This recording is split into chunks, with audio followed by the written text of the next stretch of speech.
All right, so I hope you're gaining some conceptual understanding in terms of when to add the exponents, when to subtract them, when to multiply them. We're going to continue to explore what else we can do with exponents. And for this video, we're going to look at a lot of cool patterns that will allow us to guide our thinking and what to do in future lessons. Let's explore this pattern right here. At the moment, don't think simplify like multiply it out. Let's think of the simplified exponent form, the compact form. Because they're the same base, how can we rewrite all of these? Let's start at the bottom, easier to count from smaller ones up. This is 2 to the what power? 2 to the second. The one above has an additional 2 multiplied, so it must be 2 to the third. And notice how each one has an additional 2, so this must be 2 to the fourth. And this one 2 to the fifth. All right. Hope that's not hard to read. 2 to the second, 2 to the third, 2 to the fourth, 2 to the fifth. Cool. So now if you do want to think about, let's do expand them. What would this one be? This is a 4. 2 squared is 4. If you multiply that by another 2, you get an 8. Multiply that by another 2, we get 16. Multiply that by an additional 2, we get 32. All right, not bad, right? Nothing fancy going on here. But these are numbers you shouldn't memorize, but at least be familiar with them. They will show up often, but they're not the purpose of this video. So let's continue. What I do want you to analyze is, all right, can we continue this pattern here? It looks like it almost made a triangle, but it didn't fully quite make a triangle. Or like some triangular shape. Let's continue that. What would that be? This by looking at analyzing the exponents, we have exponent of 5, 4, 3, 2. What should this exponent be? It better be exponent of 2. Oh, I'm sorry, of 1, right? By that pattern. And we know that 2 to the first is 2. And we knew that. 2 to the first is 2. Another thing we can say, all right, is this where the pattern ends? And in terms of the picture, yes. But we can carry on this pattern still. 5, 4, 3, 2, 1. What would be the next exponent? This would be 2 to the 0, right? And then what would be the next one? Think about that. But we won't be able to draw it no more with this triangular shape. But we can still carry that forward. What would the answer be of 2 to the 0? If you don't know, if you do know the answer, here's an explanation of why, all right? 2 to the 0. We don't know what that is. We haven't seen it encountered in our experience yet. So let's analyze what we have on the right side. What is happening for this if we're going down and verifying from the 32 downwards? What is happening for the 32 to become a 16? All right, how did the 32 become a 16? Earlier, we were multiplying to go upwards, right? I said 4 times 2 is 8, 8 times 2 is 16, 16 times 2 is 32. But now if we're reversing that direction, what would we have to do to the number 32 to get a 16? Not multiply by 2, but rather divide by 2. Great. How would the 16 become an 8? Divide by 2. Great. How would the 8 become a 4? Divide by 2. How would the 4 become a 2? Divide by 2. What should we do to this number to get the next one? Divide by 2. And therefore, we would get that 2 divided by 2 is 1. Wow. If you've never seen that before, that's a really important idea up to this point for exponents. All right, 2 to the 0 is 1. Excellent. Is that where the pattern ends? No, we said that. Can we carry this forward? What's the next exponent after 0? It's going to be a 2 to the negative 1. And then after that, we would have 2 to the negative second, 2 to the negative third, and so on. You get the idea, right? That means that that pattern will never end, actually. But that means that this pattern won't end either. What did we do to each number each time to get the next one? We divided the 4 by 2 to get the next one. We divided this by 2 to get this one. What should we do to this one to get the next one? Same thing. We're going to divide by 2. And let's represent that. Let's not write it as 1 divided by 2 is 0.5. Let's just say it's 1 divided by 2, or 1/2. And same idea, what would we have to do to this number to get the next one? Dividing by 2. So imagine if you're dividing by 2 twice, you get 1/4. All right. And then if we divide this one by 2, think of it as what's 1/4 times 1/2? 1/4 times 1/2 is 1/8. and start to analyze what we've seen before. Have we seen those numbers before? Maybe not quite the same, but let's continue and go all the way to 2 to the negative fifth. 2 to the negative fourth. What would that be? And 2 to the negative fifth. I'll give you some time to think about it, but check it at your own pace. This becomes 1 over 16. 1/8 times 1/2, or 1/8 divided by 2 is 1 over 16. And then if we divide this one by 2, we get 1 over 32. And see if you see some kind of, I don't know if it's quite a pattern, but some kind of something that is corresponds from this negative part to this positive part. All right. So look, let's point it out towards the center. 2 to the 0 is 1. What's 2 to the first? It's 2. What's 2 to the negative first power? It's 1/2. What's 2 to the second? Is 4. What's 2 to the negative second? It's 1/4. What's 2 to the negative third? Is 1/8. What's 2 to the third? It's 8. You can think of 8 as 8 over 1. 8 over 1, right? This is 4 over 1 and 2 over 1. So you can kind of hint, I can kind of hint more directly as to what I want you to be looking at. 8 over 1 and 1 over 8. How are those related? 1 over 4 and 4 over 1. How are those related? And 2 over 1 and 1/2. How are those related? Similarly, 32 over 1 and 1 over 32. 16 and 1 over 16. What are these negative exponents doing to the value? Are they making them negative? It doesn't look like it, right? Definitely not. But they're making them smaller fractions each time. 1/2 is a pretty large part of the whole, but then each fraction gets smaller and smaller and smaller. All right. So think about that. And won't go through the whole thing, but I encourage you to, if you don't believe this pattern will be the same for every base. It could be base 7, base 12, base 15, whatever you want it to be. But just kind of see how it works out. This is 3 to the fourth, 3 to the third, 3 to the second. That's equal to 81. This one is 27 and 9. If the pace is a little too fast for you, take some time now to verify it. But what I was pointing out is that, look, let's try and complete our pattern here.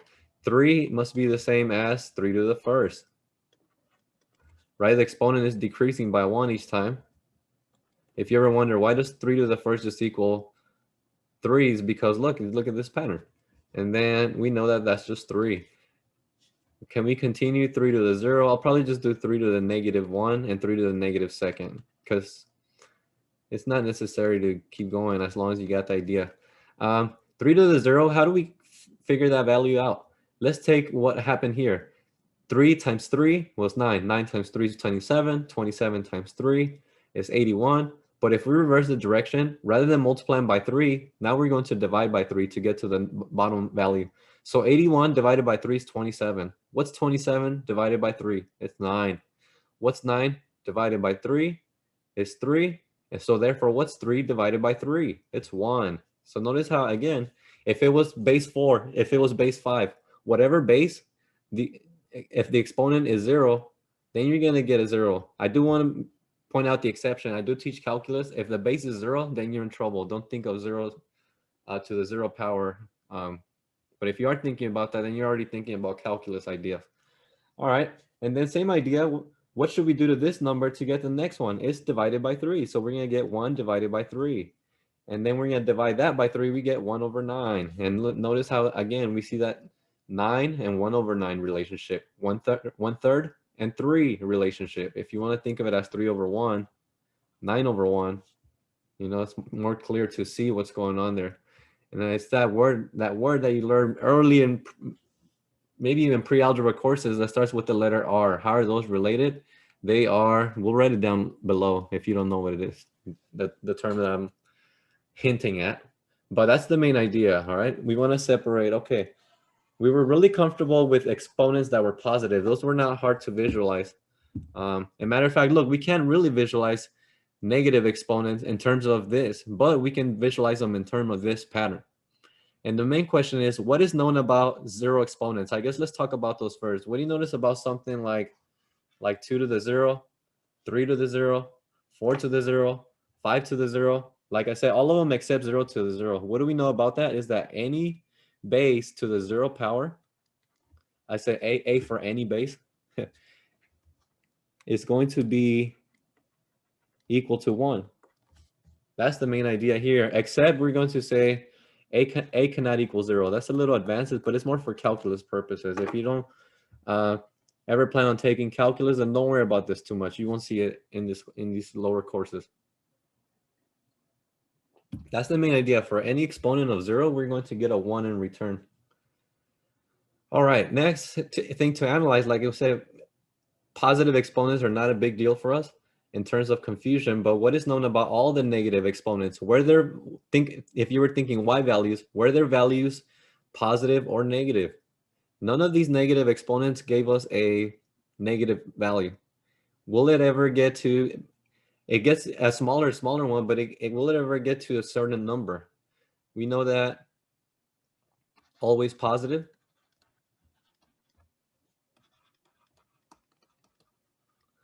Always positive at least. And might be getting closer to 0. That doesn't happen all the time, but we'll see some future examples where it's, I don't want to get too far into details, but going towards 0. Always positive, going towards 0. That's the main idea to think here, okay? And if you're okay with that, then that's the main point of this video. We accomplished our goal. But what we're going to take this is, let's see how we can now recognize negative exponents in expressions and be able to rewrite them. Oh, I forgot to write it. The word that we were looking for is, what was the relationship? It is the reciprocal. It was the letter with the word with the letter R, reciprocal. So think reciprocal. Negative exponents imply reciprocal. That's the most important part to take away actually from this. That's how you spell reciprocal. That's a letter O, by the way. Reciprocal. So negative exponents imply a reciprocal. For example, we did a few. Notice that, I'll point this one out. I guess this is a nice one. This can also be written as 1 over 2 to the third. 2 to the third is 8. So this is the same as 1 over 2 to the third. That's what I mean by reciprocal. If you know 2 to the third, then this is the reciprocal. Cool, right? All right. But enough of that. Let's actually apply it into rewriting problems. Let's rewrite our answer without a negative exponents. Not all of them. Maybe all of them do have negative exponents. Maybe I did that on purpose. But if an exponent is ever negative, it can be rewritten without the negative exponent, and we're going to think reciprocal. So remember, that was the main key. We're going to think reciprocal. There it is one more time if you didn't spell it right the first time. All right, so here I see same base, and hopefully you recognize we're going to subtract the exponent. So this can be written as 4 to the 0 minus 5, which is 4 to the negative 5. And we say that, okay, that's not where we're going to stop now. We know that this can be written as the reciprocal of the positive version, which is 1 over 4 to the 5th. And we don't need to multiply that out. That's just the way we're going to rewrite that. 1 over 4 to the 5th. All right, so this is the same as that one. Excellent. And notice how we already started with something like this. If we see 2 to the negative 7, we should think the reciprocal of the positive version, which is 1 over 12 to the 7th. This is how you will go about rewriting them without negative exponents most of the time, or all the time, really. You can see that in one step. And here we have multiplying same base. Therefore, this becomes 3 to the negative 7 plus 0. But what is negative 7 plus 0? This is just negative 7. And then from here, we need to rewrite without a negative exponent. We're going to take a reciprocal of the positive version. These two are the same. This one has the negative exponent, this one without negative exponent. Okay, same idea here, same base. We can rewrite this as 6 to the 3 minus 8. Because in this case, addition means subtraction. And this becomes 6 to the negative 5. And the positive version of that is 1 over 6 to the 5th. All right, no need to multiply those out. Always preferred in this format. All right, and then something that gets a little more advanced is like these that are a little bit, that are more hidden. This is saying now, okay, we're going to take -1 of this whole thing. And remember, all this means is take the reciprocal. Negative exponent means take the reciprocal. So you could have thought of this one as, it just means 3 over 5 to the 1 power. If this were -5, I'm sorry, let's say if this were a -4 instead of a -1, then it would be 3 over 5 to the 4th power. That's really all it is. Okay, so always think reciprocal. And here's the perfect way of showing that. This one's a little confusing if you don't know how to think about it. So I'm going to write it as 2 to the -1 times 2 to the x. That's not right. It's not addition. I'm sorry. Now we're multiplying times x. That's what I meant to write. Oh, struggling here. Times x. There we go. These two are the same. And notice how this whole thing is now the exponent. Sorry for the confusion there. These two are the same. Therefore, I'm going to ask myself, for what case, what scenario did we ever multiply the exponents? And that was when we have an exponent to another exponent, power to power. So then this can be written as 2 to the -1 to the x. And again, we don't like the negative power. So we're going to take the reciprocal of the positive one, which is 1 over 2. 2 to the -1 is the same as 1 over 2.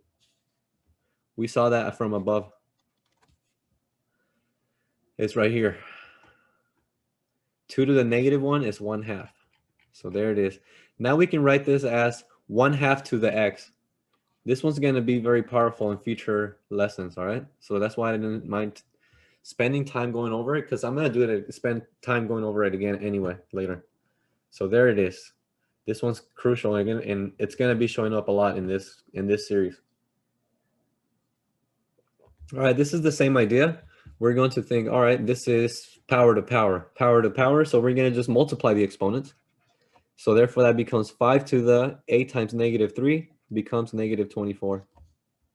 But that doesn't have a positive exponent.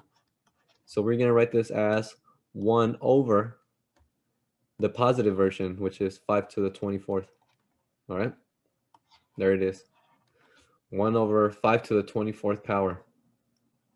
This one has division of the same base. Therefore, we will subtract the exponents in this order. 5 minus 12, not 12 minus 5, is the exponent of the numerator minus the exponent of the denominator, so that we get w equal to w to the -7th power.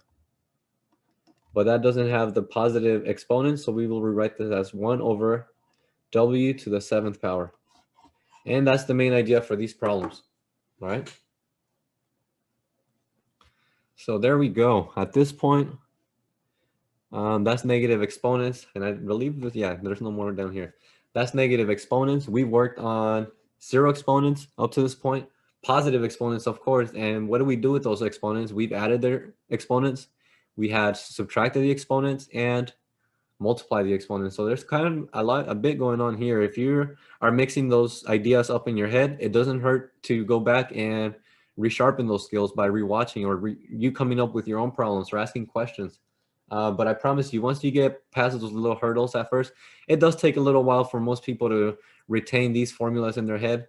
It's mainly because you haven't seen them, and not formulas, but these ideas in their head because they haven't seen them in a while. So that's the end of me talking. You should go and rest the rest of your day. Enjoy the rest of your day. Let's say that again. That's enough of you hearing me talking. So go enjoy the rest of your day. Bye.